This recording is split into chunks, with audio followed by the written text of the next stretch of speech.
The athletes, of course, are at the center of the 2025 Special Olympics BC Summer Games, but there is a lot more to the provincial games than just the sport itself. Whether it's the Healthy Athletes program, which took place right here in the Prince George Conference and Civic Center, or the sense of community built through hundreds of dedicated volunteers, the provincial games brought a lot more to the city than just an exciting weekend of sports. Free health checkups will be coming for hundreds of people with intellectual disabilities, thanks to the Healthy Athletes program. This was founded in 1997 by Special Olympics and will be in Prince George as part of the 2025 Special Olympics BC Summer Games. The screenings will be offered on July 11th and 12th, and we're going to have screenings for vision care, dental care, hearing care, physiotherapy, general health and well-being, and podiatry. Healthy Athletes is usually found at events like provincial games and is usually offered 3 or 4 times a year, which Macklem says helps cover health screenings for a population that usually has troubles accessing it otherwise. They face issues accessing health care for structural, social, or communication factors. So the Healthy Athletes program was designed to kind of combat that. Those benefiting from Healthy Athletes say it's been a tremendous help.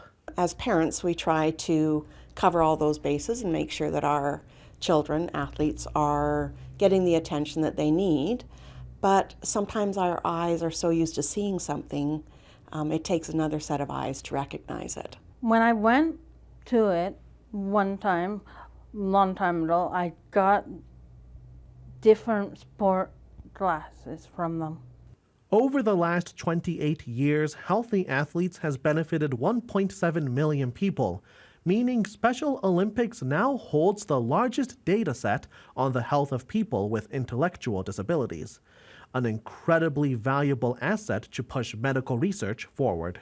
Right now in Prince George, there's actually a group of researchers who is hoping to use the Healthy Athletes data that we've gathered from our screenings over the years. The screenings are open to all Special Olympics athletes, but also anyone with intellectual disabilities. The kitchens at the College of New Caledonia are being scrubbed as chefs are busy preparing to cook for around 1,600 visitors from the 2025 Special Olympics BC Summer Games. It's a lot of math, believe it or not, figuring out how many ounces or grams people are going to eat of the protein, keeping the athletes properly fueled with their macros, so carbohydrates, fat, and proteins. Planning to cook for 1,600 visitors takes a lot more than just cooking the food itself. This board behind me shows you some of the process. You gotta think of scheduling shifts for all your volunteers, how many groceries you'll need for 1,600 people, dietary restrictions, and so much more. That's definitely keeping me on my toes. We have quite a few people with special allergy requests or lactose-free, dairy-free, vegans, no pork, etc. I have lots of experience with that, but I'm calling on my partner in crime, Chef Stacy, to help me do a lot of the number crunching and planning for that. The meals, served in a buffet style, promise to be quite delicious, with each day having a respective theme of Italian, Asian, and then a beef pot roast dinner for the last day. So that was really important to me, is that we want to make the athletes happy. We want to have a great athlete experience. So I reached out to my pal Peter, who's one of the athlete dads and coaches, and he was able to give me some feedback from the athletes. And so far, they seemed pretty excited about the menu too. An effort this large takes a lot of volunteers, as Gobi Newcomb says 212 volunteers are needed, and there are still 92 vacancies. So she asks anyone interested to please reach out.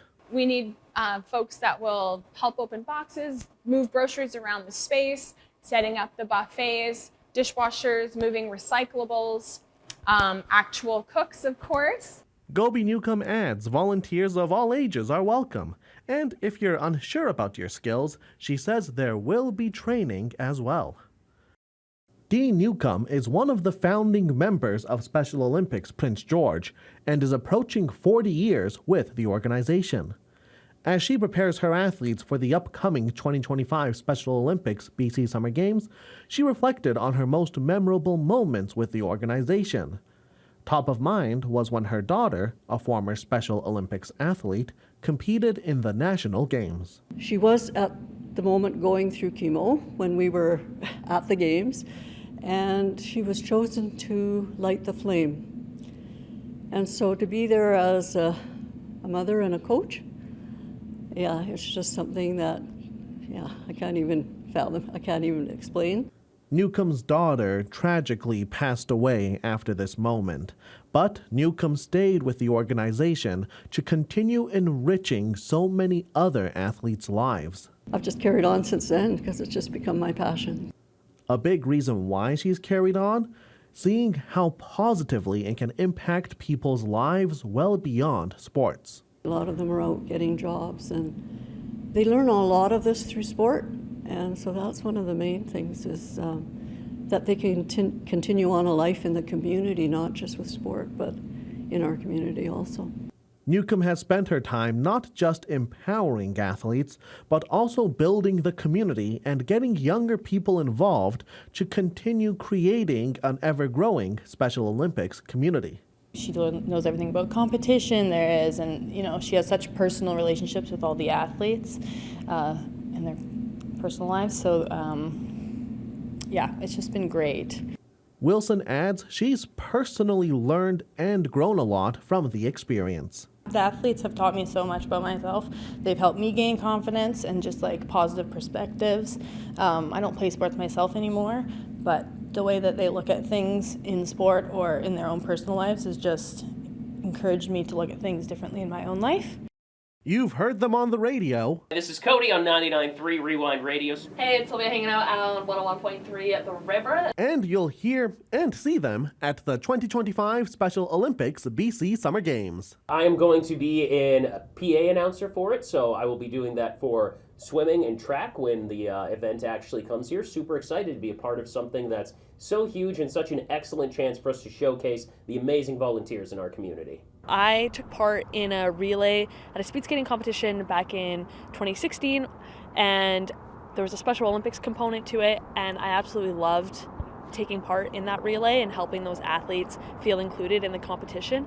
And I realized after that that I wanted to coach Special Olympics. Cody spent time as a Special Olympics coach and as a personal aide for a man with cerebral palsy, who Special Olympics allowed to be a part of the community, despite cerebral palsy not being an intellectual disability. It was amazing to see the athletes just welcoming him with open arms and really making him feel like a part of this community. It was such a special thing to be able to see. With that experience in mind, he's really looking forward to lending his talent to announcing. It was really amazing to see the impact that it had on the life of somebody who otherwise wouldn't have that resource. So it was a beautiful thing to see and to be a part of.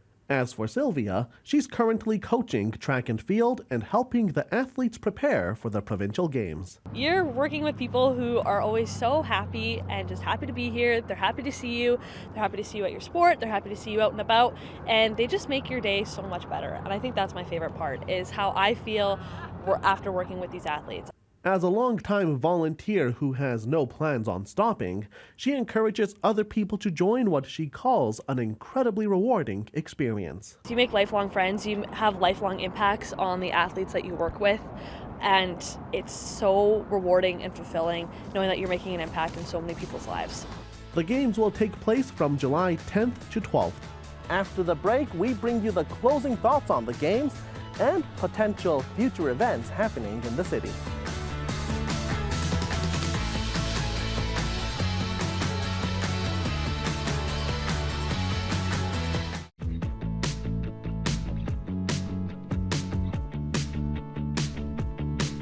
Welcome back to the CKPG News feature. It's about joy.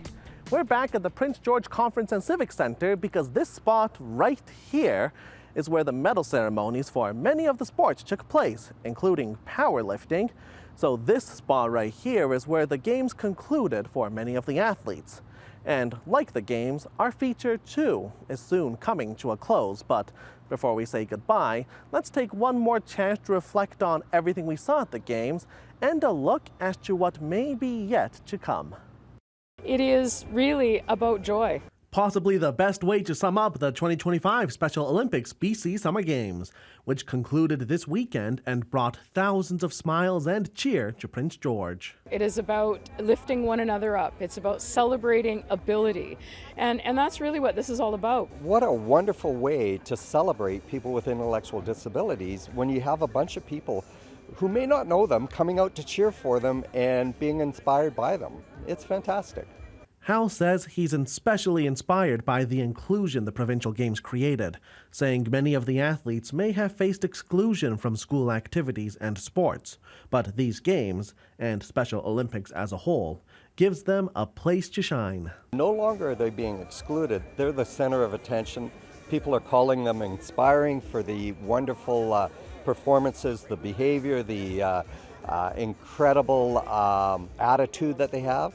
One of the things I loved yesterday was seeing signs with their names on them and, people cheering and photographs being taken. So they're excited. Obviously, they want to do their best. Even though the games just wrapped up, the focus now shifts to the city's bid to host the 2030 Special Olympics National Summer Games. We've demonstrated, I think, without doubt, that we have the ability, the desire, and the passion to host those 2030 National Games. There's no question that the facilities are here, the people are here, the experience is here. All of those things come together to make a decision about it.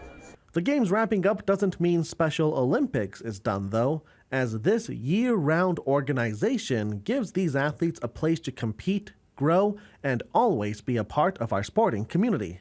It's been said that Special Olympics changes lives, including your own, and I can certainly say that in my case that is true. This has been a remarkable personal experience, and I know that many volunteers will feel exactly the same way. The 2025 Special Olympics BC Summer Games was a relatively short event, as it went from July 10th to 12th. But in that time frame, a lifetime of memories was created for the thousands of people involved. Whether it was the jubilation of winning a gold medal after years of dedicated training, or a family cheering their child on who is being supported by hundreds of people at the games, these provincial games really brought joy to the city and everyone involved. And at the end of the day, that's really what's at the heart of Special Olympics. I'm Tommy Osborne, and thank you so much for joining us for the CKPG News feature on the 2025 Special Olympics BC Summer Games. It's about joy.